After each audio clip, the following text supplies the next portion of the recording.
In our opening show of the year, we talked about the central problem of American politics, which is that our leaders have lost sight of the point of being in charge. Their goal should be simple: strong American families.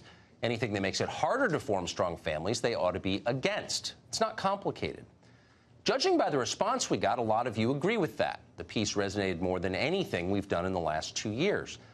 In Washington, though, it wasn't very popular. One writer at National Review suggested we are peddling something called victimhood populism. That's missing the point. Populism is never the goal. It's the symptom. Populism is what you get when you blow off the country's problems for so long that voters feel they have to punish the people in charge to get their attention.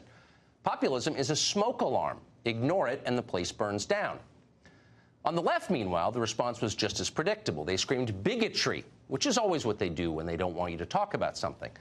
In this case, they accused us of sexism. We dared to talk about the role of falling male wages in the destruction of the American family. That's not allowed. Okay. But let the record reflect that we're not the first ones to notice this phenomenon. There's at least one well-known politician who thought deeply about this more than a decade ago. In fact, wrote an entire book on the subject.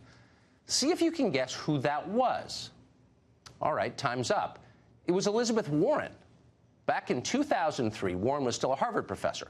That year, she published a book written with her daughter entitled The Two-Income Trap: Why Middle-Class Mothers and Fathers Are Going Broke. The central thesis of the book was that the mass entry of mothers into the workforce has been a disaster for families, and most of all for women. Mothers who work have to spend far more time away from their kids, which for many isn't liberating so much as it's deeply sad. Companies love it, of course, because more workers means cheaper labor. But middle-class families, they don't seem happier or more secure than they were a generation ago. If anything, much less. As Warren points out, you'd think families would be much richer with two parents working. That hasn't happened. Virtually all the income gains have been consumed in an arms race to maintain the status quo.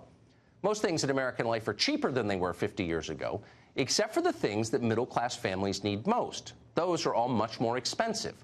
Healthcare, daycare, college tuition, housing in places with good public schools. Buying those things now requires two incomes rather than one.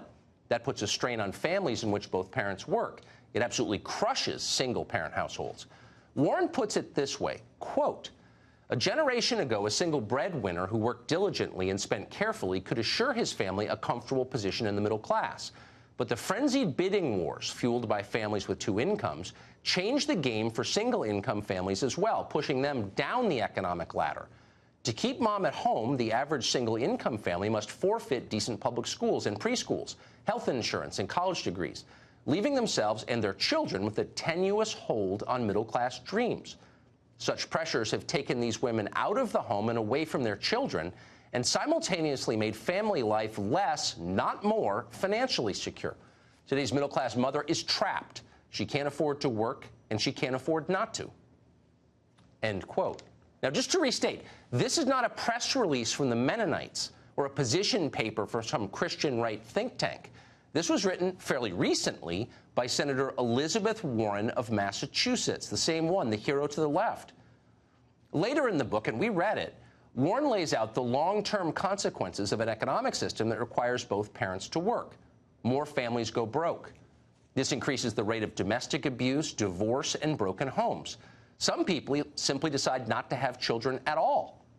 And Warren's response to that is striking. Again, another quote from Elizabeth Warren. "Many view parenthood as nothing more than another lifestyle choice, not so different from joining a commune or developing a passion for windsurfing. But it isn't true for society at large. What happens to a nation that rewards the childless and penalizes the parents? If middle-class men and women stop making that parental lifestyle choice, who will care for them in their old age? Who will pay taxes, build infrastructure, and keep the economy afloat? And most important, who will populate the great middle class of America's future?" End quote. Again, and we can't say this enough, Elizabeth Warren wrote that. Not in 1936, but in 2003, the modern era. We had jet planes and frozen yogurt. Elizabeth Warren said that out loud. Nobody seemed to mind.